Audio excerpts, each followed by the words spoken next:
Pues muy buenos días a todos. Espero que estéis bien. Muy bien. Eso está bien. El viernes una profesora me preguntó, dice, ¿cómo estás? Y dije, estoy estupendo. Dice, tú nunca estás mal. Y yo, bueno.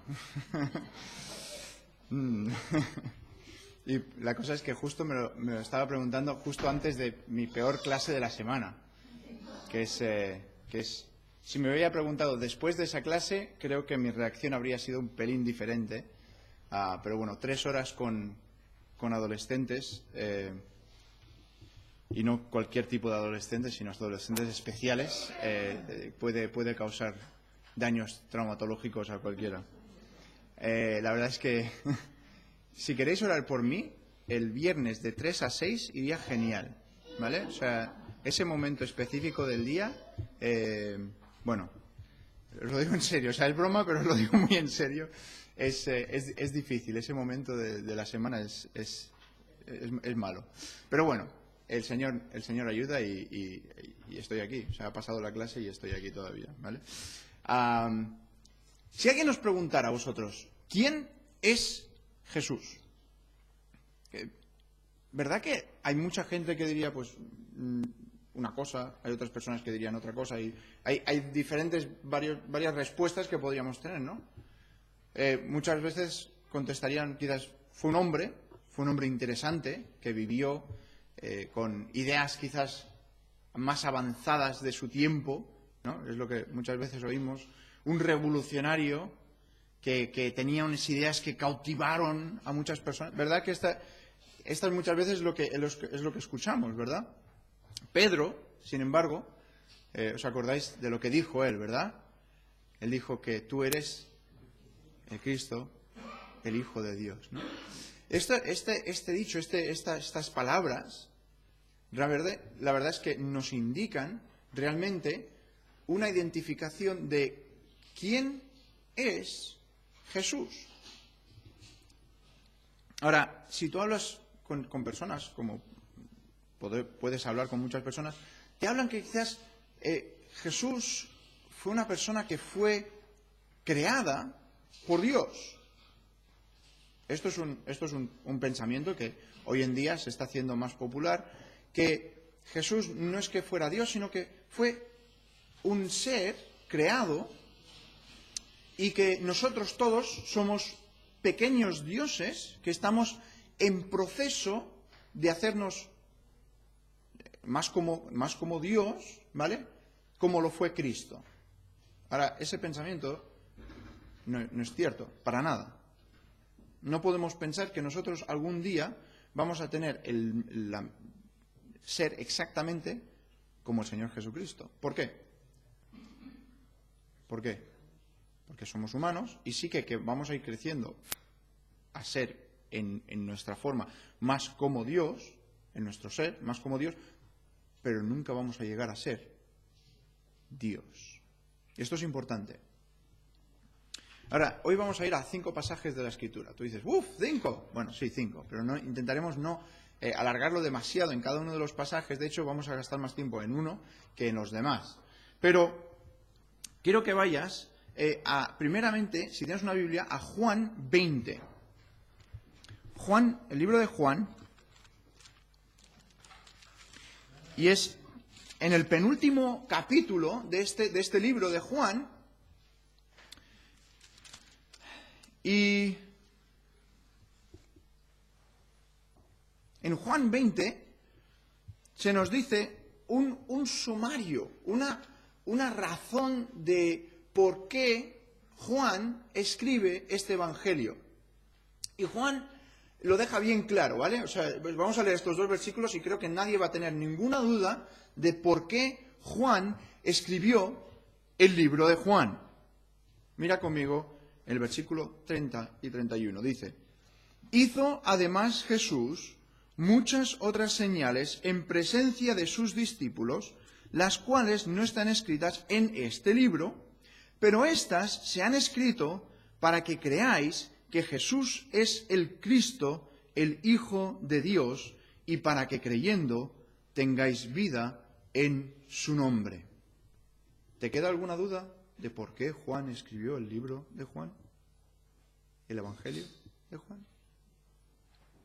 No queda ninguna duda, ¿verdad? Él lo dice claramente, lo hice para que sepáis estas cosas y para que sabiéndolo creáis y creyendo tengáis vida eterna.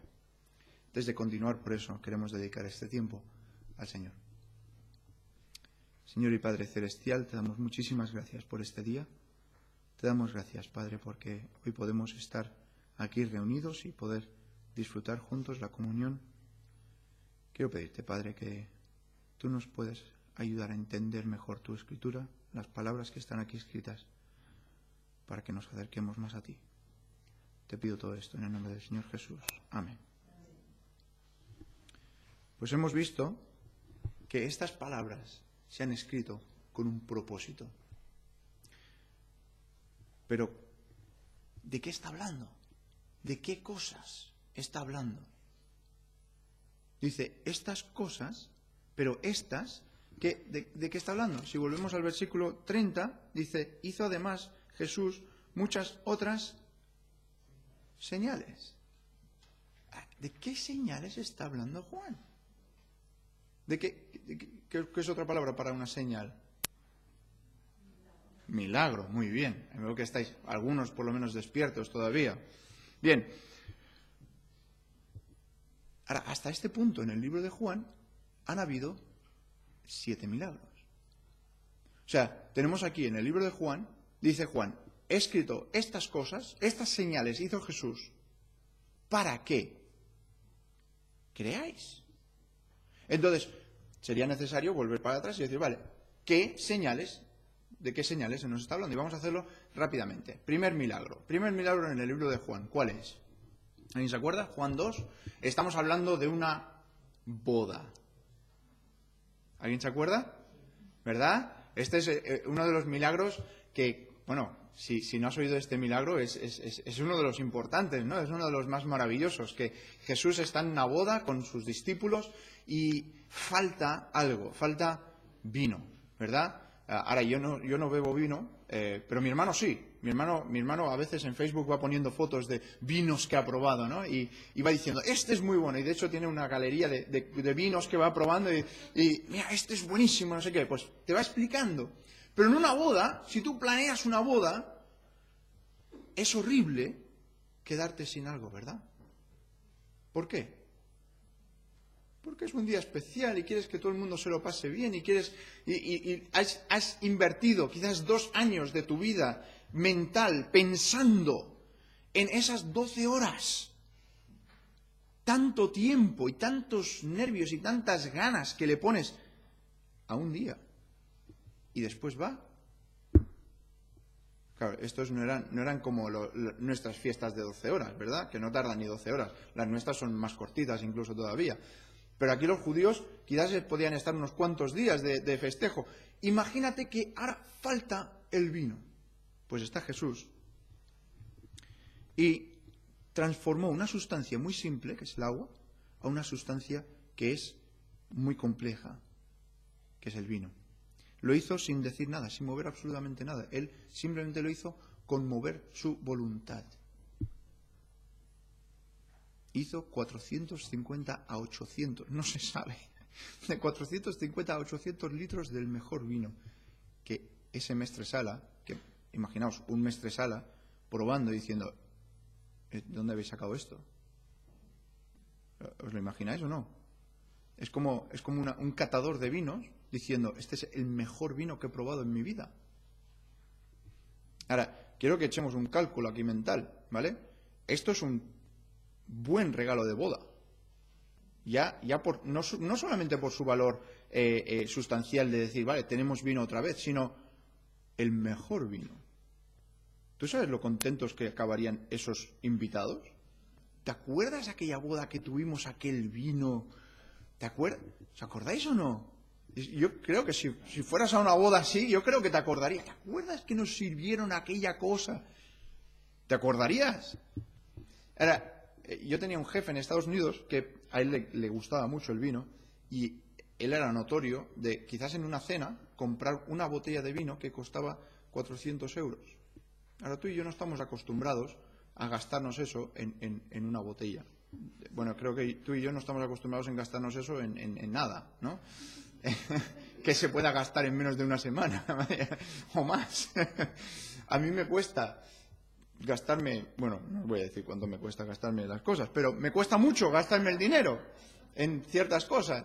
En otras no me cuesta tanto, ¿verdad, Marta? Pero si estamos hablando del mejor vino, ¿qué valor tendría eso? Incalculable, ¿verdad? 450 a 800 litros de lo mejor de lo mejor.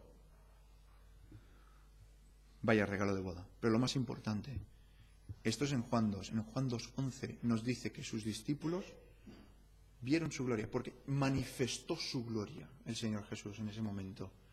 Y sus discípulos creyeron en Él. Eso nos dice en Juan 2. Ese es el primer milagro. El segundo, ¿os acordáis que había un hombre que era notorio, que era vamos a decir, famoso, o era un hombre importante, un hombre noble? Y su hijo tenía una fiebre, ¿verdad?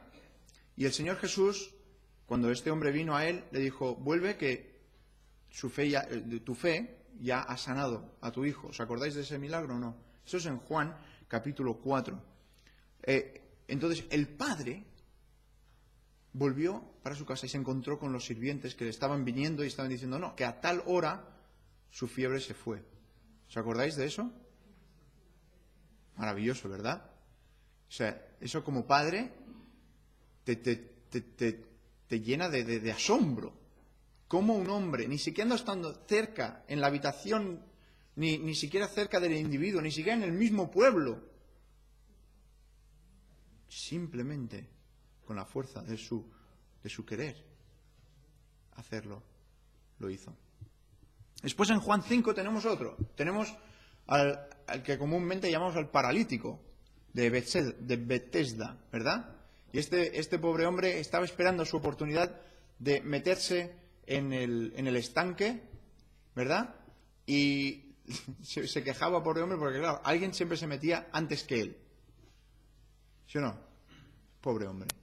Y estaba ahí esperando a que alguien le metiera rápidamente. Pero, ¿te das cuenta de que este hombre había estado sin caminar durante 38 años? Se dice rápido, ¿verdad? 38 años. O sea, una vida entera, media vida, para algunos.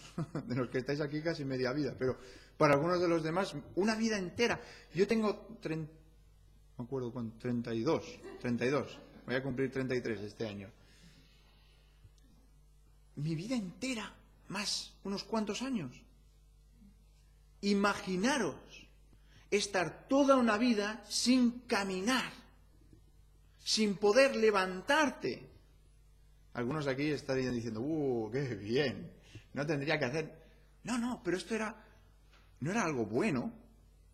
Tenía que estar ahí pidiendo limosna porque él no podía trabajar.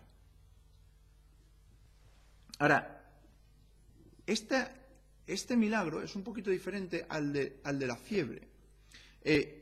La categoría de la fiebre podríamos decir que es una enfermedad funcional. O sea, que algo que estaba dentro de su cuerpo estaba funcionando mal, por lo tanto tenía una fiebre. ¿Sí? Sin embargo, este hombre es diferente porque el miembro o el órgano simplemente no funciona. O sea, no es que esté funcionando mal, sino que no funciona. Esto lleva, obviamente, a una atrofia. ¿Atrofia? No sé dónde va el acento aquí. Atrofia de la carne, de los huesos. O sea, ¿alguien aquí se ha roto el brazo alguna vez o la pierna y os la han tenido que escayolar? ¿Sí? ¿Alguien aquí? Sí, hay gente, ¿verdad? Cuando te quitan el yeso, ¿cómo está la piel? Por decir una cosa, ¿no? ¿Cómo está la piel? Blanca, ¿verdad? Aparte de blanca, muchas veces está seca, ¿verdad? Porque no ha estado en contacto con el aire. quiero que penséis, 38 años sin andar, ¿cómo estaban las piernas de este hombre? Quizás palillos, ¿verdad? A veces vemos a niños o a personas que no han podido andar y los músculos y todo se van desvaneciendo y se quedan en nada. Esto lo llamamos más bien que una enfermedad funcional, es una enfermedad en el área orgánico, que el órgano mismo está afectado. Las piernas y los pies de este hombre estaban afectados. O sea, tenemos una enfermedad funcional, tenemos una enfermedad orgánica, y el Señor Jesús le dice a este hombre, dice, no solamente que se levanta, o sea, levántate, ya es algo asombroso, sino que después, agáchate. Parece que está haciendo el corito este de cabeza, tronco, rodillos, pies, pero no, está diciendo, levántate, agáchate, coge tu lecho y anda.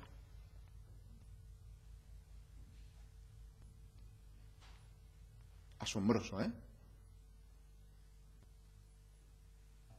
Para los que estaban allí y lo vieron, este proceso que durante 4 décadas había estado afectando a este hombre, en un instante se había revertido. Después vamos a Juan 6. Tenemos una gran multitud. 5.000 hombres se nos dice. 5.000 hombres. Algunos calculan que más las mujeres, más los niños, un total de unas 25.000 personas. ¿Vale? Porque se nos dice 5.000 hombres. Es posible. ¿Vale? Pero aun si fueran solo los 5.000, o sea, aun si fueran los 5.000, y hay un niño que tiene comida, y les falta a todos, ¿verdad? Se está haciendo tarde, y los discípulos se están preocupando, como tú y yo. ¿Qué vamos a hacer? ¿Qué vamos a hacer? ¡Ay, ay, ay, ay, ay! Y el Señor les dice, tenemos aquí un niño que tiene comida, ¿verdad? 5 panes de cebada y 2 peces. Y hay algunos que obviamente quieren desprestigiar la Biblia, que dicen que sí, que este fue un milagro, pero no fue un milagro como nosotros lo pensamos. Que es que todo el mundo tenía comida, pero la tenían escondida. No. La tenían escondida, y entonces, cuando vieron que el niño fue tan servicial y tan amable con el resto de la gente, que ellos se sintieron mal. Y eso fue el milagro, ¿no? Que ellos entonces cambiaron su corazón duro y sacaron su comida para compartir con los demás. Qué bonito, ¿verdad? Vamos a intentar coger un poco de Típex y arreglar la Biblia. Pero es que, hermanos, los 4 evangelios nos hablan de este milagro, pero Juan es el que nos habla, nos da la solución a esa mentira. Mira Juan.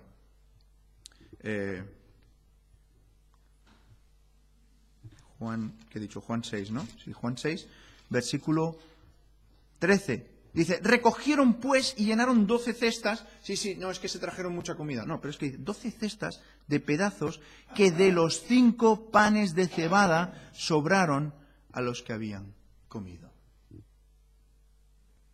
No era de la comida que habían traído los demás. Era porque el Señor había multiplicado los panes y los peces. Y pudieron recoger 12 cestas llenas. Ahora tú me dices, Josué, ¿cómo es posible? Y yo te digo, no lo sé. No tengo ni idea. ¿Cómo el Señor cogió del pan? Porque en mi casa, cuando tú coges el pedazo del pan, ¿sabes que esto de que coges la punta? Vas a comprar el pan y llega el pan a casa sin la punta. ¿Qué pasó? ¿Verdad? Y a veces llegas y dices, uy, ¿y la punta dónde está? Yo no sé cómo hizo el Señor Jesús este milagro, no tengo ni idea. Es que no se me ocurre ninguna cosa. Si fue rompiendo trozos y le aparecieron más, no lo sé. Lo que sí que sé es que ocurrió.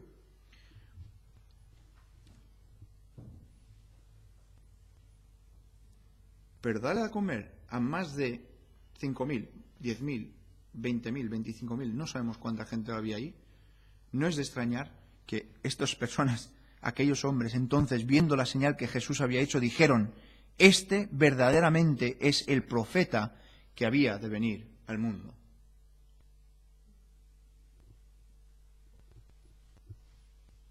Le intentaron hacer rey en ese momento. ¿Quién no quiere un rey así? Pero Jesús no quiso. Él sabía sus intenciones y se fue al monte a orar. Los discípulos se metieron en un barco. Y aquí es donde encontramos el siguiente milagro.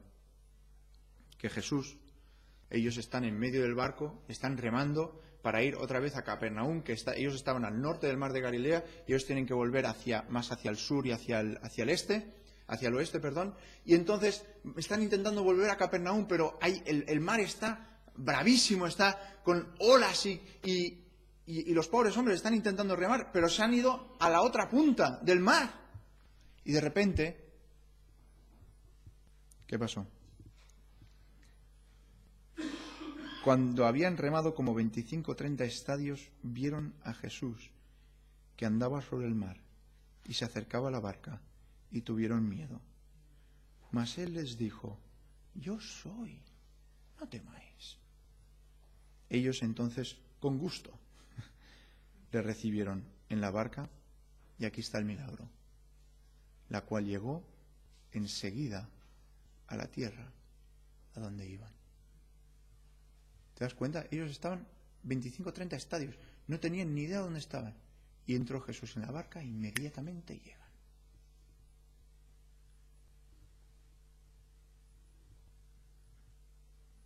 Verdaderamente eres el Hijo de Dios, es lo que nos dice en Mateo, que la reacción de estos hombres, de estos discípulos, cuando se dieron cuenta: ya estamos aquí, ya estamos aquí. Es que fue por Jesús. Verdaderamente este es el Hijo de Dios. Juan 9 se nos introduce a un hombre que tiene una enfermedad desde el nacimiento. ¿Cómo lo llamamos a esto? No es una enfermedad funcional, no es una enfermedad orgánica. ¿Cómo lo llamamos cuando alguien está enfermo desde el nacimiento? Congénita. Es una enfermedad congénita. Al Señor no le restauró la vista a este hombre porque nunca la había tenido. El Señor le dio la vista a este hombre. Pero después, en Juan 11, 2 capítulos después, tenemos a un hombre que ha estado en una tumba durante 4 días. Ahora, esto ya no es ni funcional, ni orgánico, ni congénito. Ahora, esto es terminal. De aquí ya no pasas. Está en la tumba. Los judíos ya sabían que a los 4 días ya la carne estaba ya comenzando a pudrirse. Y con un mandamiento: sal fuera. Este hombre se levantó de entre los muertos. Ahora, si piensas en esta secuencia, el Espíritu Santo está mostrando y ha diseñado esta sucesión de milagros que lo que podrías concebir o pensar como el menos difícil, por decirlo de una forma, al más imposible. Quizás no nos asombra tanto el convertir el agua al vino. Bueno, pues los dos son líquido, ¿no? Al fin y al cabo los dos son líquidos. O sea, es asombroso, es increíble, pero quizás no, a nuestro entender, no nos es tan difícil de entender. Después hay transformación de calidad, como en el agua y el vino, como transformando y multiplicando la cantidad, como lo que ocurrió con el milagro de los panes y los peces. Está la trascendencia de muchas leyes naturales, como por ejemplo el moverse en el tiempo o en el espacio, que llegaron inmediatamente a su destino. calmando la tormenta, andando sobre el agua. Eso no lo puedes hacer. No se puede hacer. Y en medio de todo esto tenemos la enfermedad funcional, la enfermedad orgánica y la enfermedad congenital. Es como si nos estuviera diciendo, ¿crees que Jesús puede hacer esto? Sí, creo que Jesús podría hacer esto. Vale, pues si Jesús puede hacer esto, ¿crees que Jesús podría hacer esto? Bueno, sí, creo que Jesús podría hacer esto también. Vale, pues si crees que Jesús puede hacer esto, ¿crees que Jesús podría hacer esto? Y te va subiendo de nivel. ¿Crees que Jesús puede dar vida a un muerto?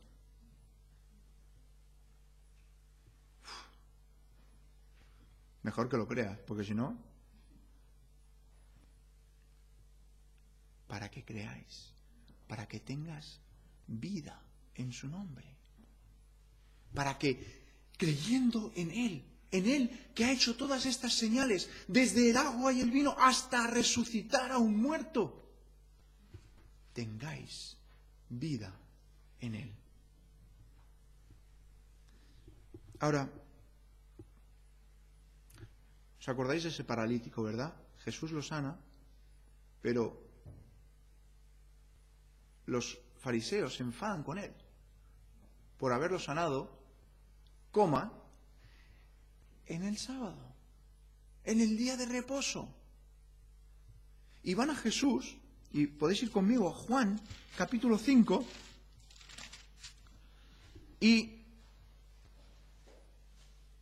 en Juan capítulo 5 nos dice un poquito de Jesús y la relación que Él tiene con Dios Padre.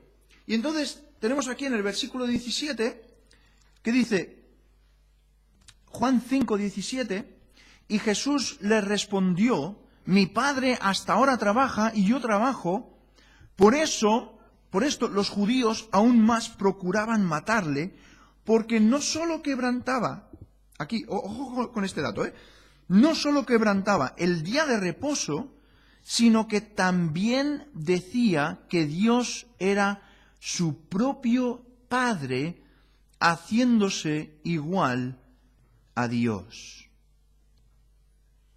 ¿Quién decía que era igual a Dios? ¿Jesús? Esperaos. En este pasaje, ahora mismo, ¿quién estaba diciendo que era igual a Dios? Esperaos. Jesús, en este pasaje ahora mismo, los judíos lo estaban diciendo por algo que Jesús había dicho. Él dijo, yo y mi Padre. Él no dijo, yo soy Dios. En este pasaje. Hay otros que sí. En este pasaje no. En este pasaje los judíos escucharon, mi Padre y yo, y se pusieron porque Él se había puesto igual que Dios, diciendo que Él era Dios. Tenemos aquí que los judíos creían que Jesús lo había dicho. La conclusión de los judíos es que Él se estaba haciendo igual a Dios, porque lo había llamado su Padre. Ahora, si hablas con un testigo de Jehová sobre este pasaje, los testigos de Jehová piensan que Jesús es, de hecho, la encarnación del ángel Miguel, del arcángel Miguel, ¿vale? Y entonces es un ser creado por Dios, que está subiendo niveles, igual que todos nosotros estamos subiendo niveles para alcanzar ser dioses, pequeños dioses, ¿vale?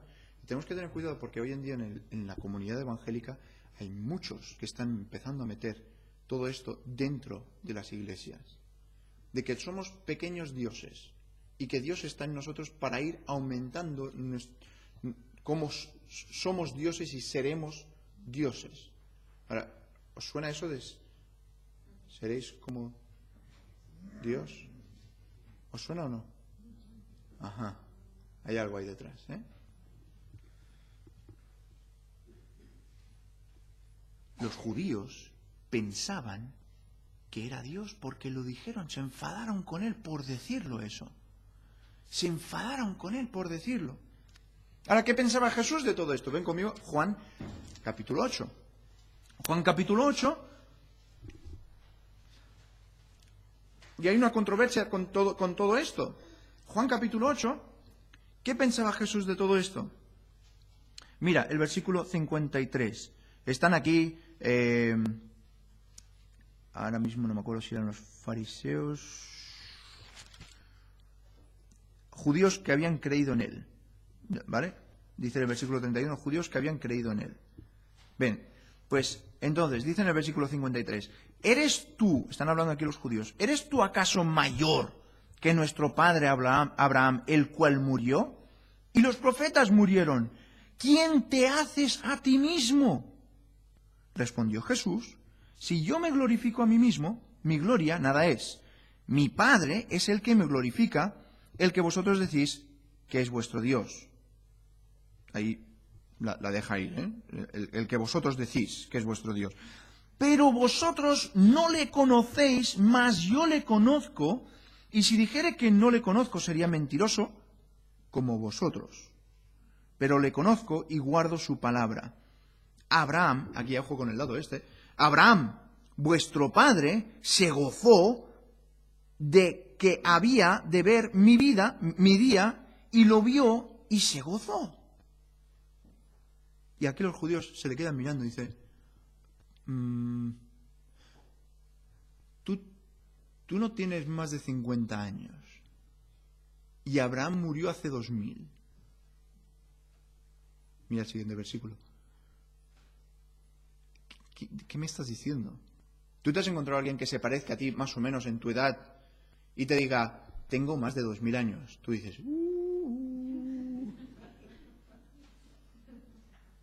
porque es lo que Jesús estaba diciendo. Era eso. Entonces le dijeron los judíos, ¿aún no tienes 50 años y has visto a Abraham? Jesús les dijo, y aquí está, de cierto os digo, antes que Abraham fuese, yo soy. Esas palabras, yo soy en el griego, son las mismas que en la Septuaginta, en la versión griega del Antiguo Testamento, son las mismas que habla Dios cuando se presenta delante de Moisés y les dice, yo soy, te envía. Yo soy el que irá delante de vosotros. Las mismas. ¿Quién decía Jesús que era él? ¿Quién decía? Su identificación con quién era. Él estaba diciendo, soy Dios.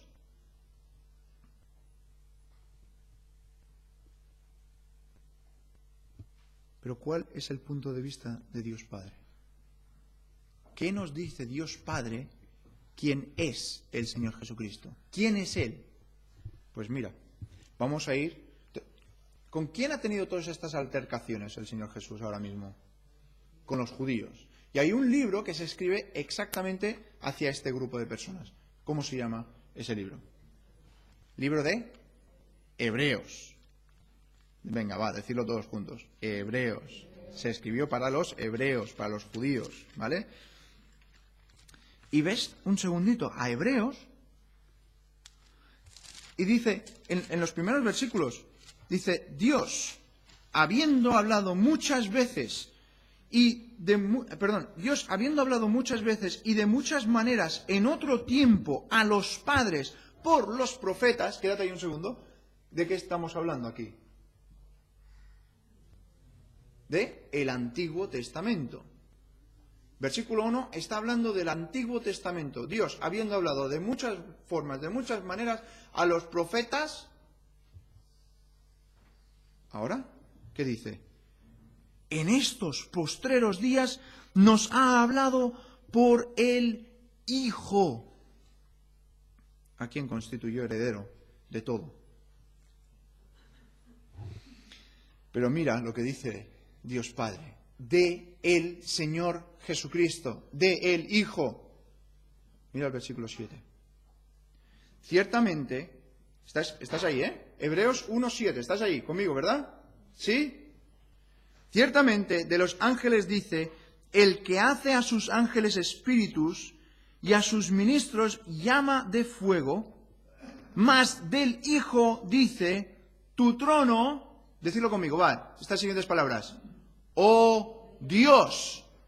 Dios Padre le llama a Dios Hijo, Dios.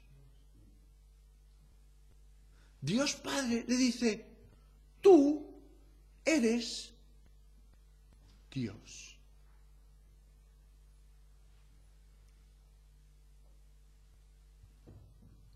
La confirmación de Dios Padre de que Jesús es Dios.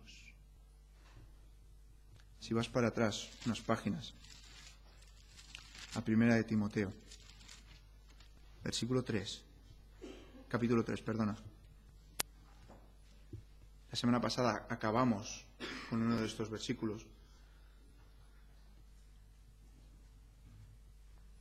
1 de Timoteo 3, versículo 15, nos habla de que sepas cómo conducirte en la casa de Dios, que es la iglesia del Dios viviente, columna y baluarte de la verdad. Está hablando de la iglesia, pero después tenemos aquí el primer credo. ¿Qué es un credo? Es básicamente doctrina, lo que tú crees, resumido en frases cortas para poder entenderlo mejor. Esto se hizo para que las personas pudieran decir, pues yo creo en esto, pom, pom, pom, pom, pom, pom y pom.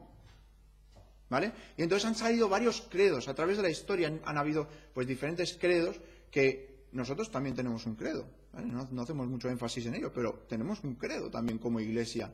Creemos en esto y creemos en lo otro. La cuestión es que aquí tenemos el primer credo. ¡Míralo! E indiscutiblemente, cuando alguien te dice esta palabra, indiscutiblemente, ¿qué quiere decir? Que no lo puedes... Ahí está, no lo puedes discutir. No hay ningún concepto bajo el cual se pueda modificar, cambiar o desechar cualquiera de estas cláusulas de este credo. E indiscutiblemente grande es el misterio de la piedad. Dios fue manifestado en carne.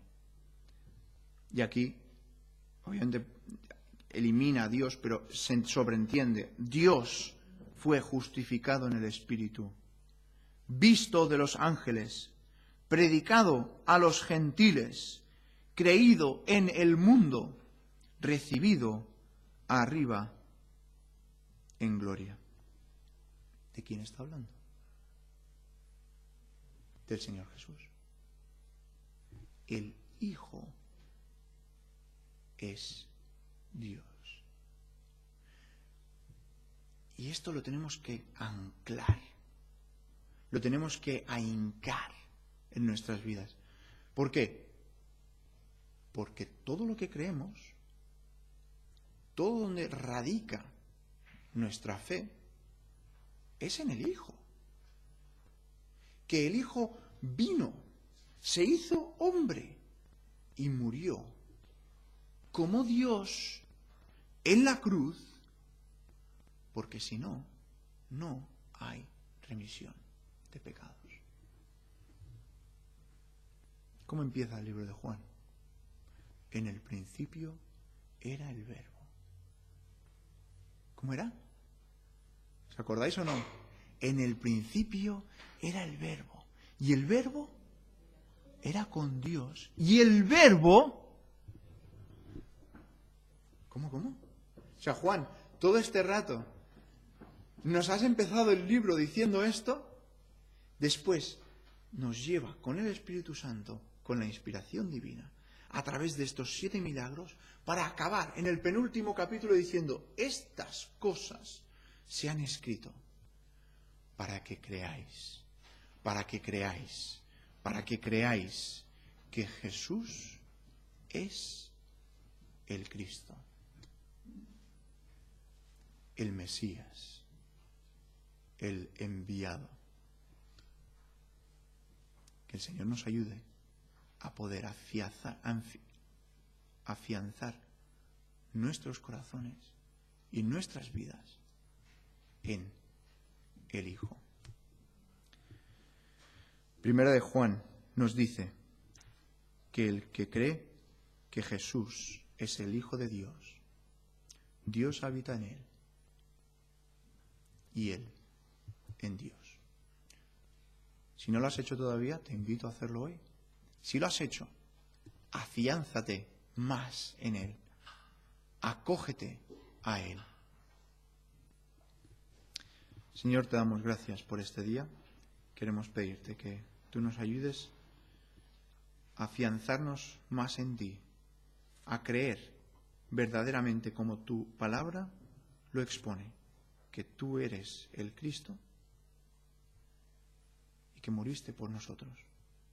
Te doy gracias por tu sacrificio en la cruz, en el Calvario, por nuestros pecados, y ayúdanos a vivir nuestras vidas que te glorifiquen a ti. Te quiero pedir que tú nos ayudes en todo esto, en el nombre del Señor Jesús. Amén. No quería acabar sin antes mencionaros que ayer vi parte del funeral de un hermano en Estados Unidos que ninguno de nosotros ha conocido, ni siquiera yo mismo. Yo lo conozco de nombre. Es el hermano que estuvo en la Universidad de Bob Jones liderando la Facultad de Bellas Artes. Se llamaba Dwight Gustafson. Fue a la presencia del Señor el miércoles o el jueves, y ayer tuvieron el funeral. A nosotros no le conocemos. Lo más cerca que hemos estado de él ha sido su música. Muchas canciones que hemos cantado aquí en la iglesia fueron escritas por él o arregladas por él, y hemos tenido su influencia en muchas otras personas en las que también hemos recibido influencia musical, como podría ser la hermana Pinkston, que fue una de las personas que él acogió estando allí en la universidad. Y ayer, viendo este funeral y leyendo acerca de él, me animó, y por eso quería compartirlo, porque su funeral, él lo planificó todo. Y pues el título del funeral era Un culto de adoración y alabanza. Ese era el título del funeral. Un culto de adoración y alabanza. Y es realmente lo que fue. O sea, fue un culto que estaban alabando a Dios. Y al leer un poco más acerca de este hombre, de todos los talentos que Dios le había dado, vi un vídeo donde le estaban honrando por uno de estos cultos, ¿no? Pues había estado trabajando 40 años en la universidad, y pues tuvieron una hora de elogio y de hablando acerca de él y todas las cosas que él había hecho en la universidad y tal. Y en el minuto 55, justo antes que acabaran, se levantó él. Dice: a mí no me gustan los cultos largos. Era un hombre de pocas palabras, ¿no? No me gustan los cultos largos. Dice: pero si algo he hecho yo, han sido los errores. Y Dios ha hecho el resto. Que la gloria sea para Él. Y esto lo dijo en el 93, ¿no? Cuando hicieron este culto para este hermano. Y me hizo pensar en todo lo que él había hecho, porque hizo mucho, pero quiso devolvérselo a Dios. Sin apropiárselo y decir: no, es que esto es mío. Y esto lo quiero retener yo. Sino que a través de las miles de personas que él pudo afectar, él cogió y dijo: es de Dios la gloria. Y me impactó. Estando viendo estos vídeos y después ver su funeral y todo esto en conjunto, pensé: ¿y yo qué? ¿Y lo que hago yo para Dios? Porque tú dices, claro, es que a comparación con Él no estoy haciendo nada. Bueno, pues primero, ponte a hacer algo más, pero segundo, cuando hagas, que sea de Dios la gloria, que sea para Él, sin buscar el renombre. Y ¿sabes? Es curioso porque él decía, es que, mira, yo podría haber pasado sin este culto, ¿no? Dice, esto para mí no es importante. Pero la cuestión es que esa honra, las personas después sí que pensarán en ti y pensarán, y yo, sin conocerle, me ha afectado su testimonio. Y ahora os está afectando a vosotros también porque yo os lo estoy explicando. Que el Señor nos ayude a despojarnos de nosotros, del yo, para dedicarlo para su gloria.